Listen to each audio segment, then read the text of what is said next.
Lectura del libro de Génesis.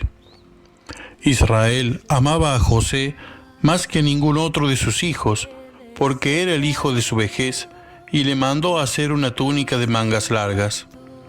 Pero sus hermanos, al ver que lo amaba más que a ellos, le tomaron tal odio que ni siquiera podían dirigirle el saludo. Un día, sus hermanos habían ido hasta Siquem para apacentar el rebaño de su padre.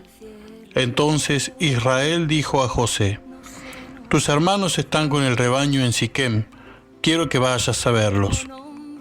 José fue entonces en busca de sus hermanos y los encontró en Dotán.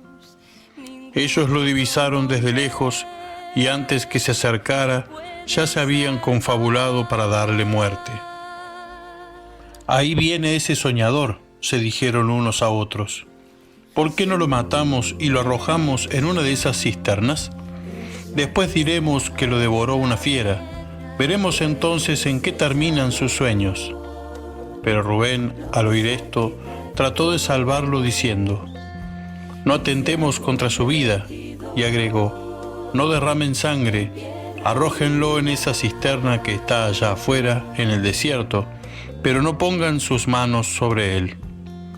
En realidad, su intención era librarlo de sus manos y devolverlo a su padre sano y salvo.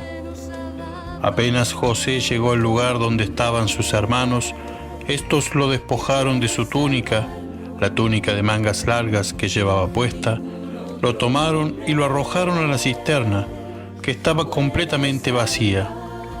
Luego se sentaron a comer. De pronto, alzaron la vista y divisaron una caravana de ismaelitas que venían de Galaad, transportando en sus camellos una carga de goma tragacanto, bálsamo y mirra que llevaban a Egipto. Entonces Judá dijo a sus hermanos: «¿Qué ganamos asesinando a nuestro hermano y ocultando su sangre? En lugar de atentar contra su vida, vendámoslo a los ismaelitas, porque él es nuestro hermano, nuestra propia carne».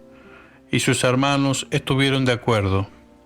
Pero mientras tanto, unos negociantes medianitas pasaron por allí y retiraron a José de la cisterna.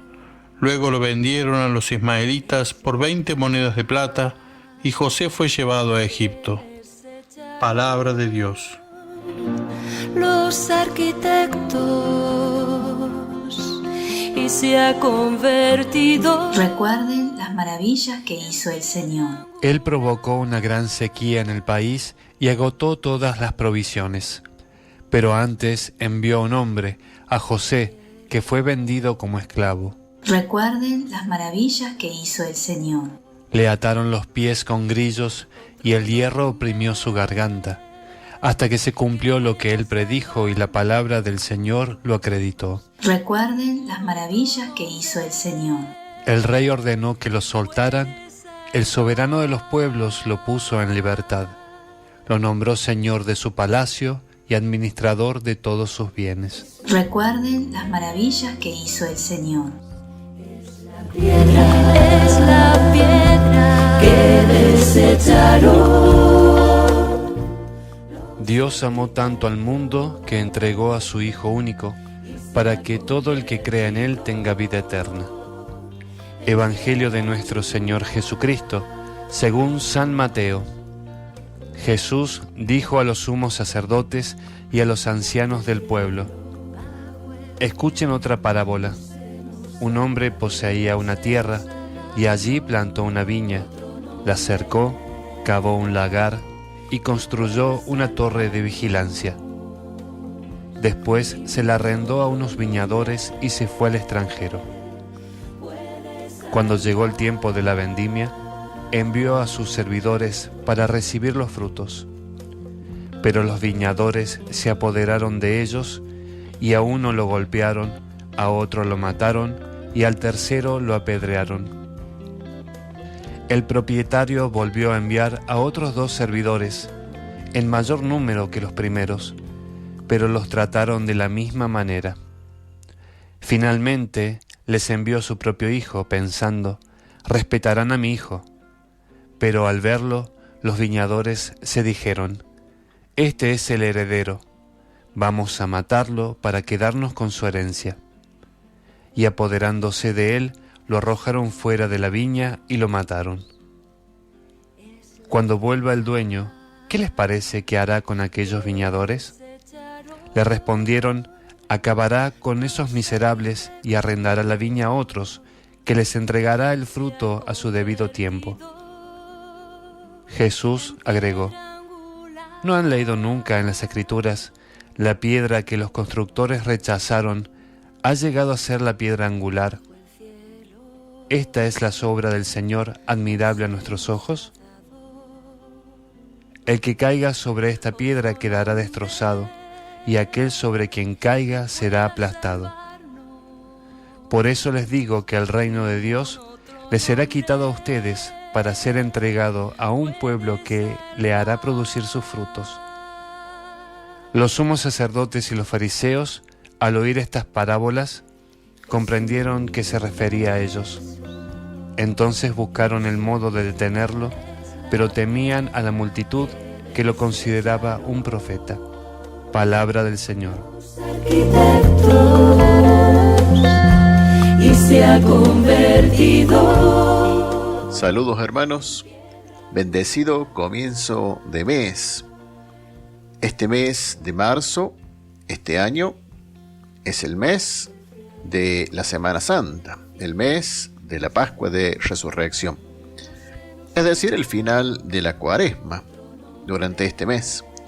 O dicho de otra manera, el momento es de cosechar los frutos de esta Cuaresma, puesto que estamos trabajando con el fin de cosechar. Aquí lo dice el Evangelio hablando del tiempo de la vendimia. Eso significa la hora de cosechar las uvas, en el caso de la viña. ¿Y qué vamos a cosechar? ¿Cuáles son los frutos que hemos podido lograr después de este trabajo? Puesto que en el Evangelio de hoy el problema comienza a la hora de la cosecha. Todo venía bárbaro, ya teníamos por claro que había un dueño de ese terreno que lo convierte en viña, que hace todo lo necesario y pone en manos de otros los frutos que él espera percibir.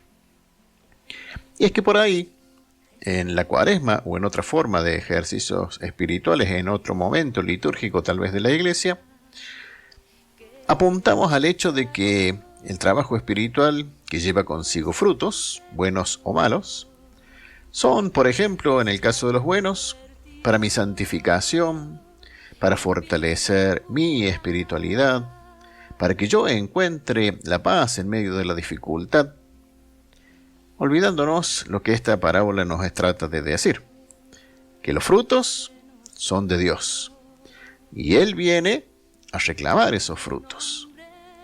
Ya sabemos que la viña es la iglesia, y en ese sentido podemos decir que somos cada uno de nosotros, desde lo personal o desde lo comunitario.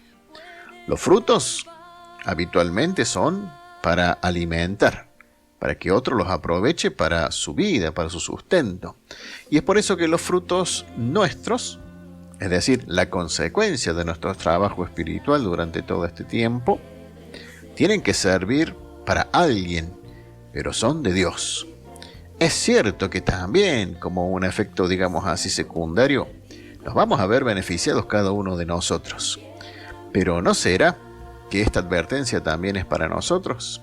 Que a la hora de la cosecha, querramos no solamente quedarnos con los frutos, sino también con la viña. Bien, por eso es que esta invitación de prepararnos ya para la cosecha es tener en cuenta que todo lo que hagamos es para la gloria de Dios. Le pertenece a Dios. Incluso algunos de nosotros estamos consagrados al Inmaculado Corazón de María, de manera que todo lo que tenemos o querríamos tener, como nos ha enseñado San Luis de Montfort, no nos pertenece, sino que generosamente se los concedemos a María Santísima, porque ella, la servidora de Dios, sabe administrar mucho mejor los frutos espirituales que cada uno de nosotros podemos generar. Así que este trabajo sea también una preparación a la hora de entregar los frutos.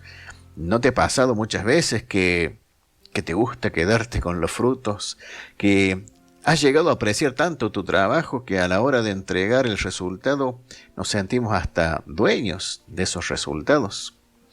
No sé si estoy siendo muy confuso. Lo que trato de decirles es que todo trabajo que hagamos y los buenos resultados que obtengamos son para Dios y para la gloria de Dios. ¿Que nos vamos a ver beneficiados? Por supuesto que sí, pero no nos hagamos dueños de lo que le pertenece a Dios. Si hemos conseguido un poquito más de santidad mediante nuestro esfuerzo, nuestro trabajo espiritual, que sea para la gloria de Dios y para que Él lo administre como mejor le parezca. También podemos entender la viña como los dones que el Señor da y los frutos, el resultado de nuestros dones, sea cual fuera y sea cual fuera también el lugar que ocupamos en la iglesia, como consecuencia de esos carismas y de esos dones que el Señor nos presta. No son nuestros y por consiguiente le tenemos que rendir cuenta a Él, que es el dueño de la viña y es el que hace posible que nosotros podamos dar frutos. Ojalá que cuando venga el Señor reclamando sus frutos, se los entreguemos felices y contentos y no caigamos en la trampa que cayeron en esta parábola esos viñadores asesinos. Que Dios les bendiga. Continuemos este mes ya en el último tramo de esta carrera espiritual que es la Cuaresma. Así sea. Y se ha convertido